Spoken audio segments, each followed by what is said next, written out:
If you can't get rid of something in a day, you have a problem. You are being comforted by the possessions. You have to be careful. There's so many commendations in the Bible. Be careful, warning, red light. Money is very alluring because we think that it's going to provide us safety. It doesn't. It's just a tool for blessing other people. Welcome back to Beyond the Surface. I'm your host, Ezer, and here we aim to have God-centered, meaningful conversations relevant to students and young adults. Today's episode is the first part of a long interview I had with a guest and friend of mine, Austin Ryder. We discussed what it was like for him to move to a new city and the heart behind biblical financial stewardship. If you enjoy our episode, we'd love it if you followed us on Spotify, Apple Podcasts, or YouTube, and if you shared this episode with a friend or on your socials. Thanks for joining us, and we pray today's episode encourages you to discover God's call on your life. Welcome to the show, Austin. We're excited to have you here on Beyond the Surface. Thanks for being able to join, and kind of last minute as well. We're super pumped to have you here. Hi. Yeah, thanks for having me. I had kind of laid out 3 different topic ideas that we could potentially talk about. And one of them was your move to Chicago. The other one was investing, the work that you are so passionate about. And then the third one would be theology, which is something else you're passionate about.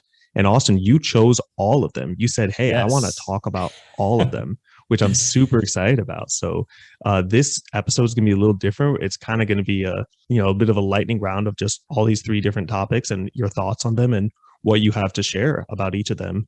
And I think this episode is going to really grow us both spiritually and practically. So why don't we just get started? I see you're coming to us live from the Windy City. It's super cool that we have Zoom to connect with one another and record this podcast. But, just tell us a little bit about Chicago. You've been living there for a couple of months now. And, what are some of your favorite things about the city? And what are some places that if anyone comes, they have to visit? So I moved maybe 6 months ago to Chicago. Yep. The big city, big windy city. Some of my favorite things. I mean, Chicago, I would recommend anybody, even if it's just a little bit of time, definitely move out of your hometown. It gives you so much cool perspective that you wouldn't have otherwise. And I mean, hey, if you want to live in a big city, go for it. I've never thought of myself as somebody who would live in a big city, but here I am. There is no shortage of things to do in the Windy City. Next time anybody listening goes to Chicago, definitely check out a place called Devil Dogs. It is a hot dog restaurant, and you'll probably have the best hot dog of your entire life.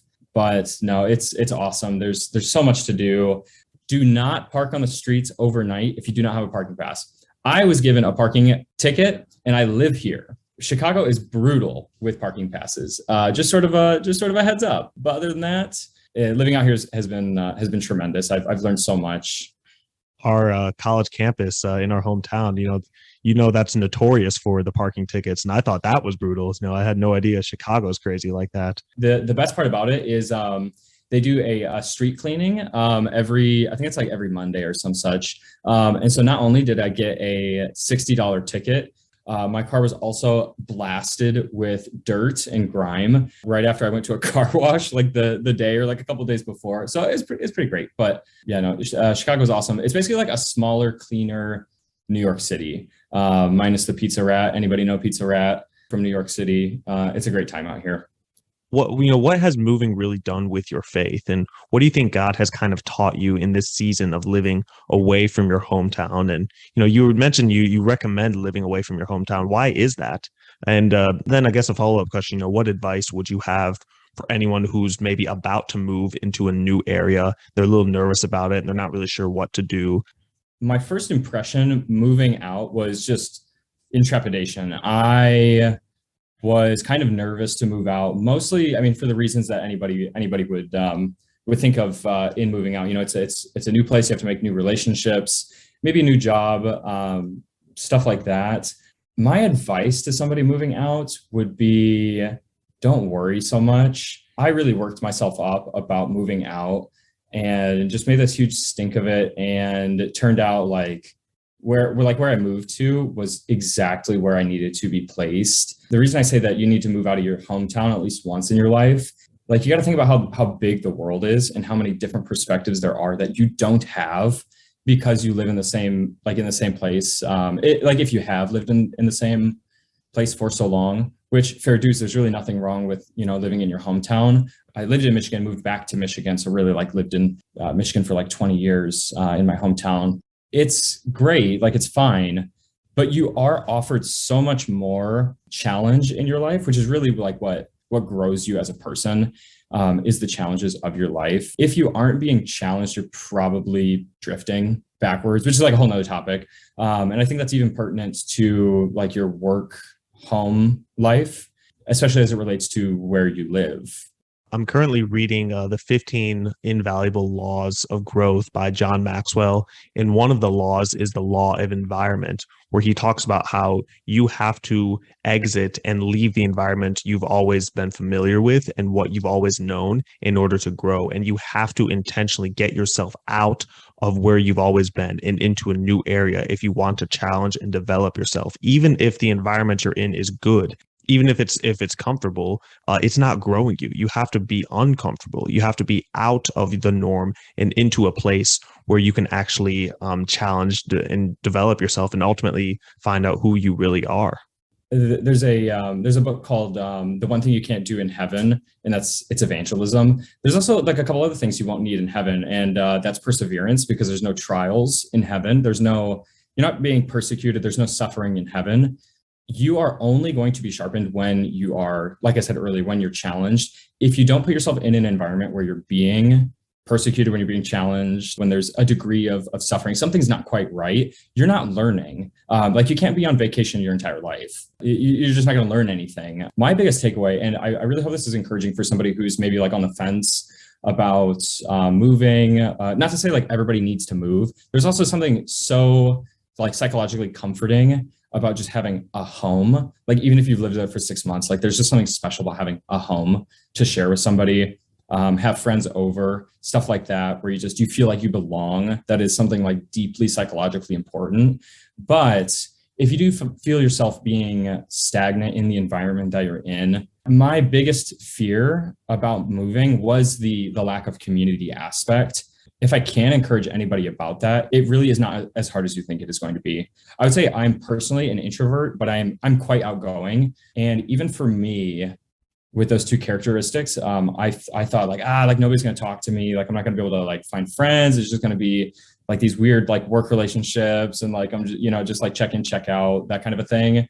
Like how am I going to build these relationships? I haven't had to do this in 10 to 20 years, that kind of thing. Like I was just working myself up. I mean, really two pieces of advice: stop stressing out so much if you're in this camp. Second one is probably like just go for it. Like if you feel a degree of peace about it, the relationships are going to come to you. The biggest sort of revelation I had on this was that verse in Matthew 19, where Jesus is talking about what's impossible with man is possible with God. He goes on and he says, for my name's sake, you've left mothers and brothers and sisters and fathers, but I tell you that you will receive that 10 or 100-fold, I think he says.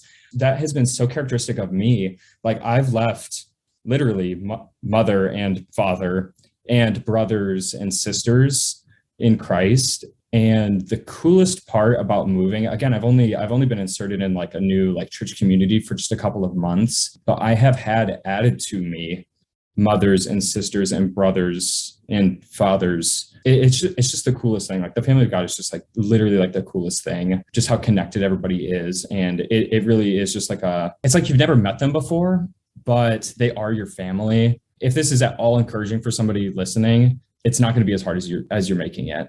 Now, I want to talk about like why is it that you moved to Chicago? What was it that caused this move to happen? I graduated from college with my finance degree, fin for the win, best major, no shade.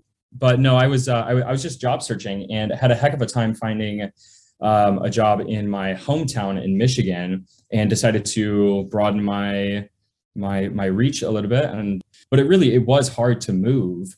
I had moved twice as a kid. I had to leave everybody. And there's just like a sense of just intrepidation, like I said in the beginning, about moving. And I finally was like, I'm going to risk it. And I did, and it paid off. At least so far. I mean, we're 6 months in. Maybe we'll do a 6 month checkup in 12 months. Let you know if I get any more speeding ticket or parking tickets. But We'll yeah, do a no, future episode and just kind of see if yeah, you're still saying the same things about yeah, exactly. your job. I know you work primarily in finance, investing, wealth management, and I really would like to hear your thoughts on this area, particularly from a biblical standpoint. I just kind of feel as though God has entrusted us with his riches and he cares about our stewardship with his riches. So, like, I don't know, just give your thoughts on investing and financing. Why does God care that we invest? It is a really big topic. I will say my view on money, and I think this should be the view going forward in this conversation, and also for anybody who is considering investing, building up a retirement, something like that, is you always have to keep the goal in mind, but don't let the tool take control of you. Like money is a tool. It is not something that you should chase after to make your life more comfortable. Like if you look at money with any degree of safety, or if you think like when you think about your next paycheck, if you think, yeah, like that's really what's going to satisfy me, you have it wrong. You need to shift your perspective. It is not your God. And this is actually even something I think Paul talked about in First Timothy. The people he was talking to thought that godliness was achieved by having financial means. Like if you had financial means, then you were blessed. That's when Paul goes into like you will pierce yourself with foolish desires. You think that money is going to satisfy you. It will never satisfy you. And even somebody who works in, you're right, I do work in finance. I do work in wealth management. There are plenty of people who go way too far in what money is to them. There's really nothing sadder to see somebody just lose themselves to the tool. You can have money. Money can't have you. If money has you, then I mean that's really where the problem is. Ecclesiastes talks about it is meant to be enjoyed, but your enjoyment of it cannot diminish your enjoyment of God. My pastor from my longtime church in Michigan had a really good way of saying it. If you can't get rid of something in a day, you have a problem. If there's some possession in your life, you can't say in your heart that you couldn't get rid of it within 24 hours.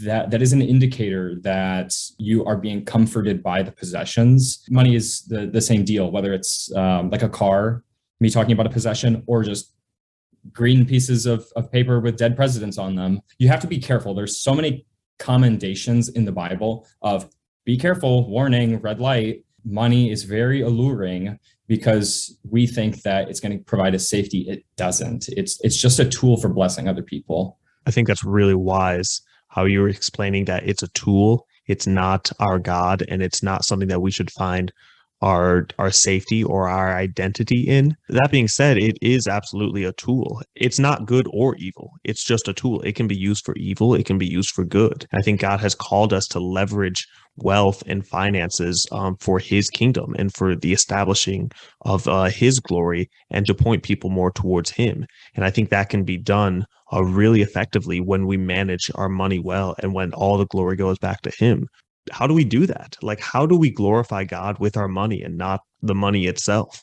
I think it's all about the heart. There's a very fine line between having like a hoarder mentality and then just having like a saving mentality. Like, what is your goal? Why are you trying to save money? Again, is it because you feel like it is going to be this moat, if you will, that is going to protect your life? Or are you just trying to be a responsible individual who doesn't want to be freaked out every other week right before payday like that? What is the intention essentially? Like really like search your own heart. Everybody loves talking about the stock market. If you're trying to start investing, you need to ask yourself why first. Is it because you have been given a gift so graciously that you did not deserve, and you want to, just like you said, Ezer, you want to steward it as well as possible?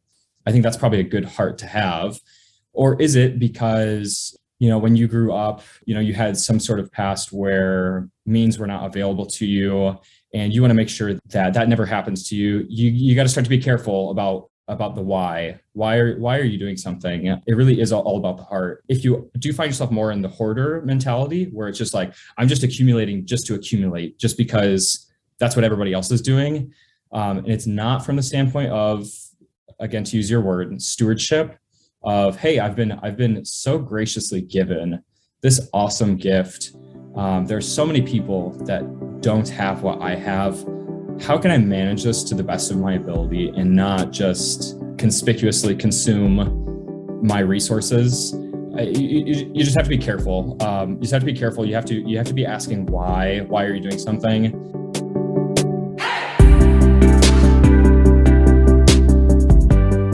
Thanks for listening to today's episode. Don't forget to follow us on Spotify, Apple Podcasts, and YouTube to keep up with all our upcoming episodes. If you enjoyed our conversation, be sure to share this with a friend or on your socials. We'll see you again for the next episode of Beyond the Surface.